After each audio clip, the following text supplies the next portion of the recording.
Hi, welcome to Gary's Hobby Studio, and in this video I'm going to go over anybody that has not messed with Docker in any way, shape, or form. I'm going to cover that for them.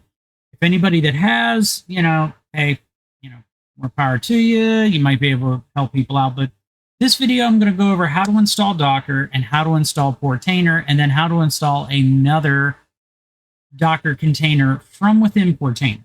So with that out of the way, let's go ahead and get started. All right, so I'm doing it on Debian. You can definitely look up how to do it on Windows or Mac. I would recommend a spare computer. This is on my demo Proxmox server that I have. But you can just install just the base OS, whether it's Windows, Mac, or a Linux distro, and then you can just install it from there. It's totally however you want to do. So let's go ahead and open up this here. And while that's doing whatever,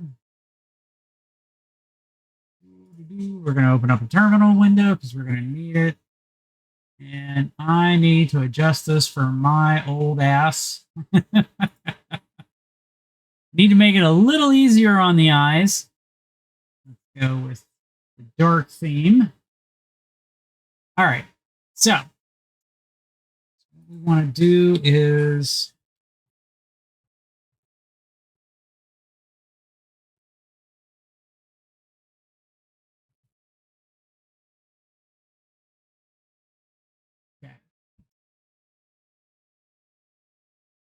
and I just freshly installed it, so it should be up to date.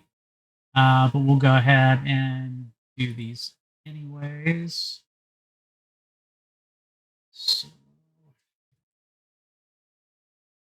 you have to go into your root, unless you want to give your account admin rights, which I don't recommend that, just for a security standpoint, but you do you.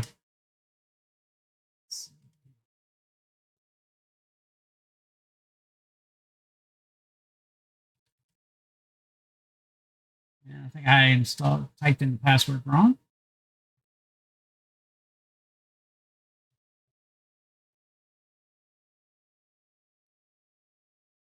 Hey, there we go. Got it right this time.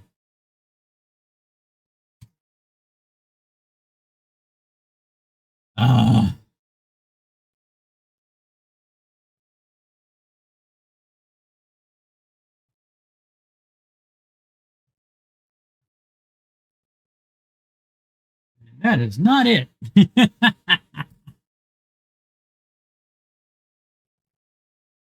That's it. If you do Debian, you have to edit that, or otherwise it does not work, in case you haven't noticed. Output, exit. Okay, so let's do this again. Okay, so everything's good. All right. So what you want to do is, I would say, I know it shows to do this Docker CVG key, but I think that they put their own stuff in the Debian repositories. Those, I would say, if you were using Ubuntu or something like that. So I'm just going to go ahead and do all that. So as soon as I can get my mouse, because it likes to go all over the place.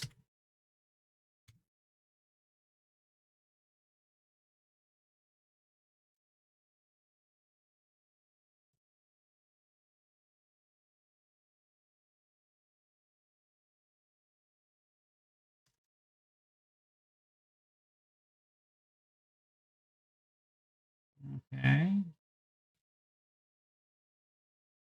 Try just taking out the CE. And if it doesn't, I'll go back up to the other. All right. Thanks a lot. So apparently you got to do it this way. I don't remember since the last I've installed it, because I actually have I have a Debian VM that I do this stuff on my main network.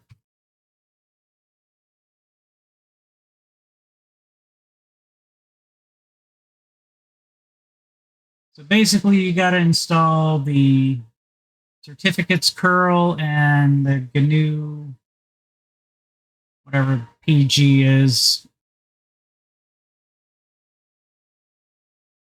All right. Then we got to add the repository, apparently. Probably add GPG for encryption, privacy, and all that stuff. All right.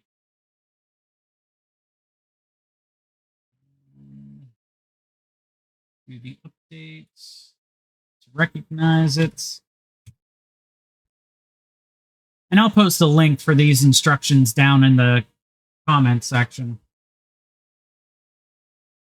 Okay. That's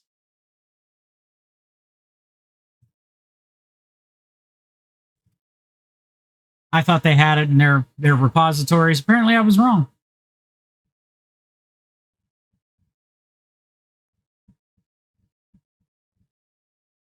All right. So basically, what Portainer is, it's a graphical way to create containers for Docker through a web interface instead of doing it through the command line and everything. Plus, the beauty of it is then you don't need to be logged into the machine, whether it be through any kind of remote software like No Machine, or in the case of like being physically at it. If you want, let me know down in the comments if you want to see me do this exact same thing, but say with VirtualBox, so that I could show you how to set it up so that everything accesses your main network and everything, and it can run in the background. And you can even set it, I think, to even start up on its own too. All right, so add your user to the Docker group.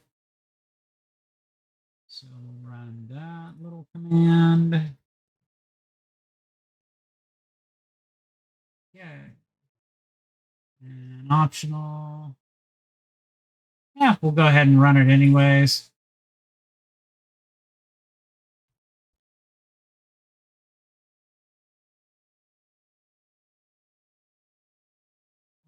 Hello from Docker. This message shows that you installed appears to be working correctly. Okay, so there we go. So now that it's done, let's go ahead, and I don't care about this privacy. And now there's two ways that you can do Docker from the command line. I want to say on your initial setup, you're definitely going to probably do a command line, but then after that, you'll do a web interface.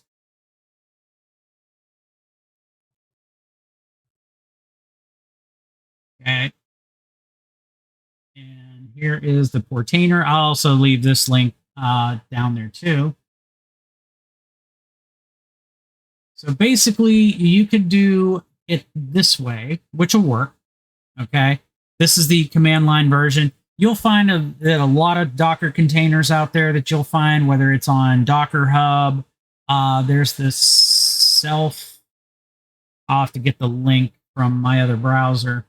Also include that one too, because it lists like a lot of different containers. And when you click on it, you can actually go to their GitHub and you can get this command, or you can get the actual Docker Compose information. And that's the thing ever since I learned how to do it in Docker. So now that we got that copied, I know I'm talking way too long. Shift V. So here's all the information here. Docker run -d -p. Here is the internal ports. Here is the external ports. The name of the container, Portainer. Always restart. And it sets up the Docker, like the different, God, my mind's just not with it. There's some directories for like data and configs and stuff like that it'll also create too. So Let's go ahead and press enter. It's pulling.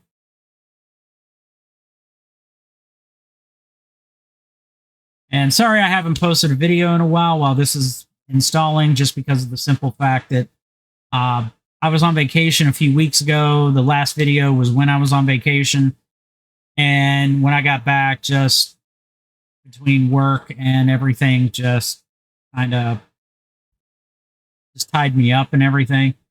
Okay, so now that that is done, and if we go Docker PS, it should list everything. Let me open this up so it's a little more readable.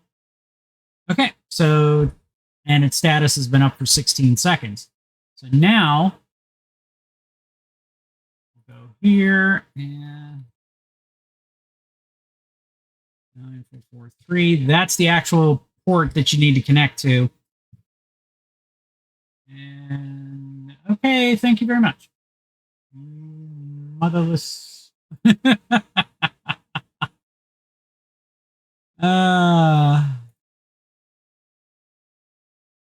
Connection information 10.5. Okay. Good. Let's try it this way.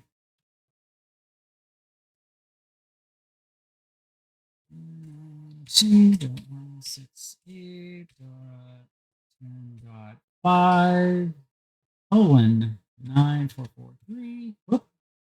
Not 2, 3. Aha! Better than the other. Yeah, self-sign. I accept the risks and continue. Okay, so now it's loading. Now what you want to do is you want to create a new account. Now, I'm going to go with creating 2. I'm going to create an actual admin account in case I forget my password. And I'm also going to create an actual user account. So, and this one is going to be my usual.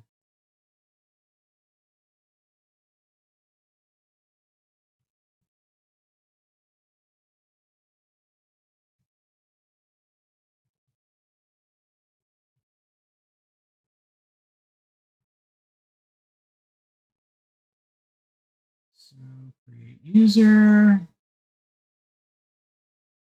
never save. Okay, so I'm kind of confused. I had this happen one other time. Ah, there we go. Not sure why that showed that in the beginning. I had that one other time when I think I was doing it on my network, but anyway. So from here, you can see that there's 2 containers running. There's Portainer and I have no idea. So I'm going to go ahead and remove that. And remove that. Okay, so Portainer is the actual container we just created the manual way. So you definitely don't want to just delete that. So back at your dashboard, they have this thing called stacks, images, networks, containers, and volumes. Volumes are what I was telling you before, that it has to create like volume directories for data and storage and stuff like that for the containers. At least I think that's what it is. If anybody wants to correct me, please feel free. I don't know everything. Leave it down in the comments. I'd love to learn more too. So if you want to delete a container like how I did, you would check mark it here. And it won't let me do it, probably because this is the container that's running. But as you saw when I deleted the other one, that it exited for whatever flipping reason. So back here, or you could do it here. So we're going to create a stack. And I'm going to pull up. Now, I like this dashboard. I tried a couple. I tried Heimdall. There was one other one that I tried, and it was okay. Homarr is actually pretty decent, and I actually like this dashboard. And I'll cover more on it as we go. So the prerequisites, you could do it by Docker. You can do it by Docker Compose. I prefer the Docker Compose method because I think it totally rocks. So copy that. And the nice thing is, if you hit this refresh key, it'll actually change it. So you don't have to do it. That's what's even better. So now that you did that, come back over here. We're going to add a stack. And I'm going to call it the Homarr. Now you could either do a dash or an underscore, doesn't matter. You just can't have spaces in the names. That's the way Debian works, or should I say Linux, because even when creating the name of the virtual machine, as soon as if I would put a space in, it would complain about it. So you could do the web editor if you want to create the Docker compose file on your local machine and upload it. You can click upload and it'll prompt you to select the file. I haven't done it that way. I like the web editor better. And then you paste all that in, as you can see. And sometimes if there's a problem with the Docker compose information, it'll give you a little warning up here. I've learned that from a few things that I've done. Okay, so let's go ahead, scroll down here. It says when deploying via the repository, the stack env must be already inside the Git repo. When deploying through the web editor, upload, or custom template deployment, the stack env file is automatically created, so you don't have to worry about the env file. So you can do administrators, and I usually leave it at that because that way nobody else has access to any of my Docker things. If I ever add my wife, I want to make sure that she can't like accidentally delete things, you know. So then what you do is you deploy the stack. And it says failed to load compose file line 16 found character that cannot start any token. Okay. Apparently there's something there. I don't know why it added that, but hey, what do I know? So see, you gotta watch that stuff. All right, so we'll deploy it again. And this time it's going through because it didn't throw up the error message like it did. And eventually it'll come up.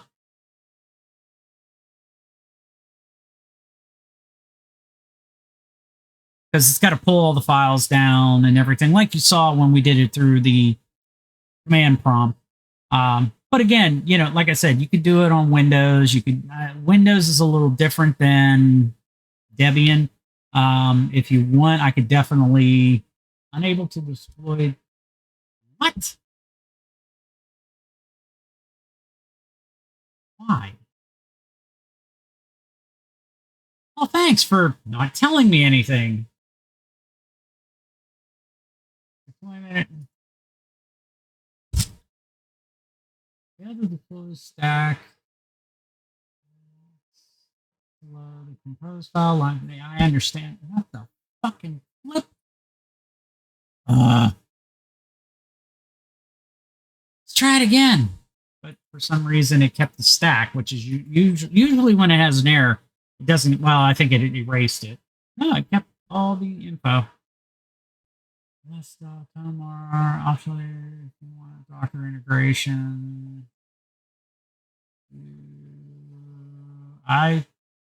And it's running. Does that make any sense to anybody? Okay, so let's try http://host://7575. Haha, there we go. All right. And again, I'm going to switch it from light to dark. Okay, so apparently, because I actually had Homarr, the older version before 1.0, which is like 1.21 or later or something like that. Basically, you can import if you backed up your stuff from your old, like all your config files and stuff like that, because there was a way to do it. I didn't do it. It tried to upgrade it because I have Watchtower, so that it automatically updates my containers and stuff like that for me automatically. That way I don't have to do shit with it. Unfortunately, I didn't back up the files prior to that happening, so I lost everything, had to do everything from scratch. So considering this is new, the 1.0 import ain't going to work. Excuse me. So we're going to start from scratch. And I'm going to create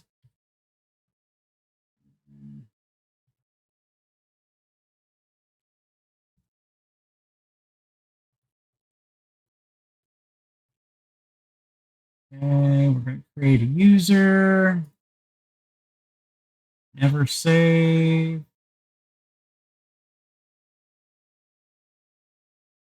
Passwords need to be. Ooh, a special symbol. Ugh.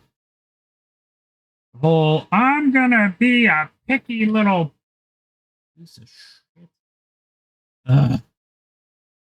Yay! It'll be happy now. I hate this stuff sometimes. All right, so totally up to you if you want to send any anonymous analytics. Me personally, no.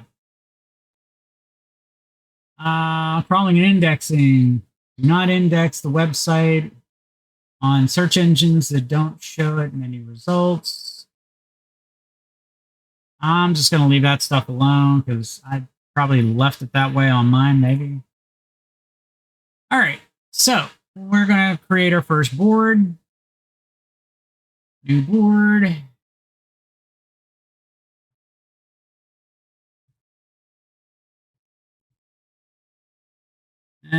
And again, as you can see, put a space, it hates it.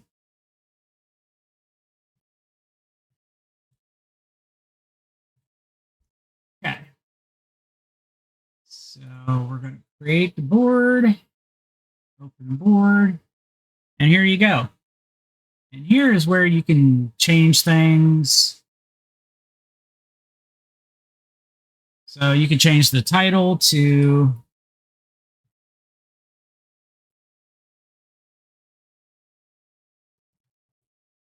you can change the icon here, which I don't think I have access to an icon. And not only that, but I'd have to do it from like an external, which, you know what? Let's do this.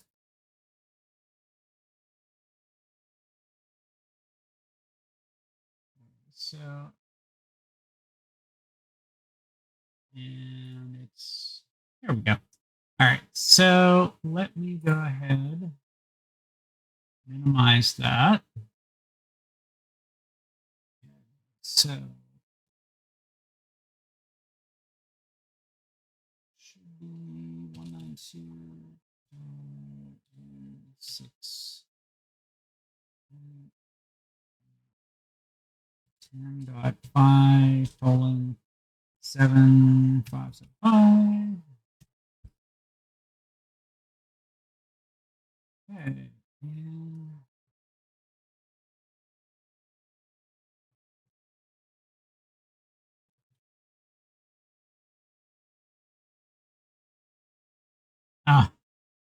So I had to add that extra character. Never save. I never save stuff in a browser. If I do that, I'm going to use KeyPass or some kind of encrypted password. This way, it's a long story. But anyways. All right. So as you can see, we have that. So let's go ahead and create our first app in this. You go to your preferences, apps, new app, Portainer. And the new 1.0 actually has a nice like icon library. You can also upload your own too.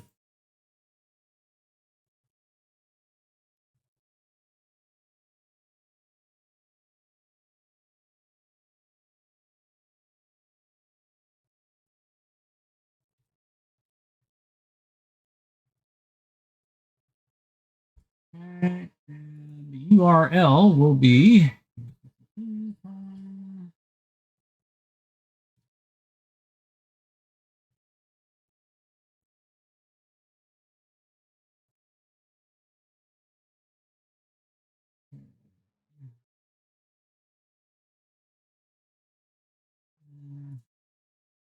okay, and there you go. So now it's created. So we'll go back to Homarr, and we're going to do two things. We're going to add a shortcut to it, and we're also going to add a way to monitor Docker containers, and hopefully it'll work. It just depends. So you click on the pencil icon, and you can see this add here. So you click here, add an item. You want to go to app, add to board. edit item. And considering it's the only app that I have running, click on that. You can turn on show description and tooltip. My theories don't care, you know. And you can add a title to it. We might come back to that. So let's go ahead and save that, which to me, I don't see the need in adding, because all it'll do is it'll add like a small name that kind of hovers like partially in and partially out here when the name is already there. So why do you need it? Okay. And then let's add new item. Docker status. Okay. And as you can see, it's already popped up the two containers that we have running, Portainer and Homarr, because of that listing in the Docker Compose for checking on the status. So let's go ahead and save those. And as a matter of fact, let me go back again. Okay, and you can change the size of it to however you want. And you can set it up so that you can see if it's running, how much CPU usage it's using, how much memory, and actions. You could stop it, you could restart it. I have mine, I want to say, yeah, it's either, I know the one on my machine, and that's because I have it set the screen resolution, which I'm going to show you guys how to fix that, because that's way too big for some reason. I have it set where it shows the running state, the CPU, and the memory. It doesn't give me the controls because it's not far enough over. I think there's probably a bar maybe that I can, so we'll find out when I hit that. And you have to do that, hit the pencil to save it. If you change something that takes you away from it, all changes you've done go bye-bye. Trust me, I've done it many a times and probably will continue. So yeah, right here is the bar. You can slide over, you can hit the restart and everything. But it shows you total 2 containers. Let's go ahead and references. Is it here?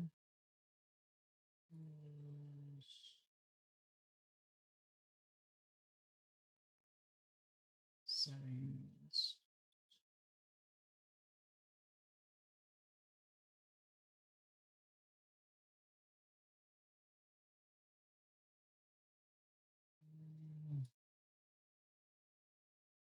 Here's where you can add other integrations, like if you have a Plex Media server running.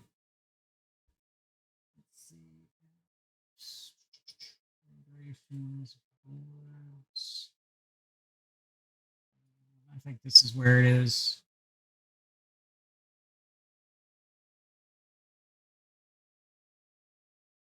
I think if you turn it up, it shrinks it down.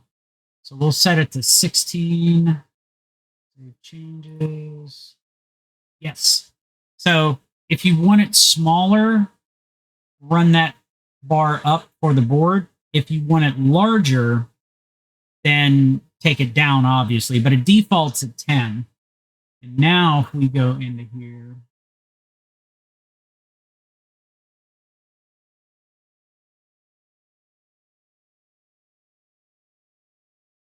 and then you can set it to where if you want everything shown, you can. You don't have to. And then what happens here is, and the nice thing about this, and let me save this, is that if you hit that, and apparently I did something stupid. Let's see. Oh, that's right. It's not here.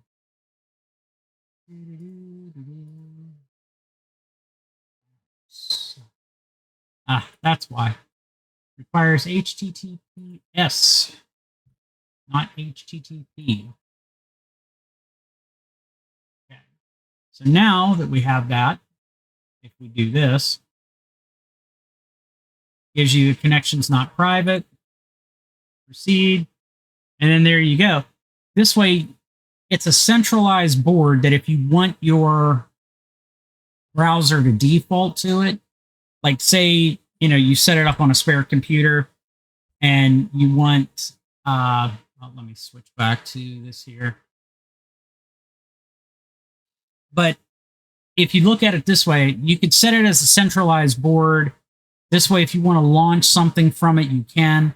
One thing that would be cool is if you have some kind of automation with, say, Home Assistant or something like that, which I'm going to see if I can kind of link that kind of stuff to it. I think there is a way.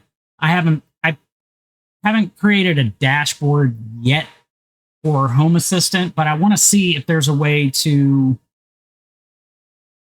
control some of my home devices through it and say, put a function on Homarr. I want to say, if I remember correctly,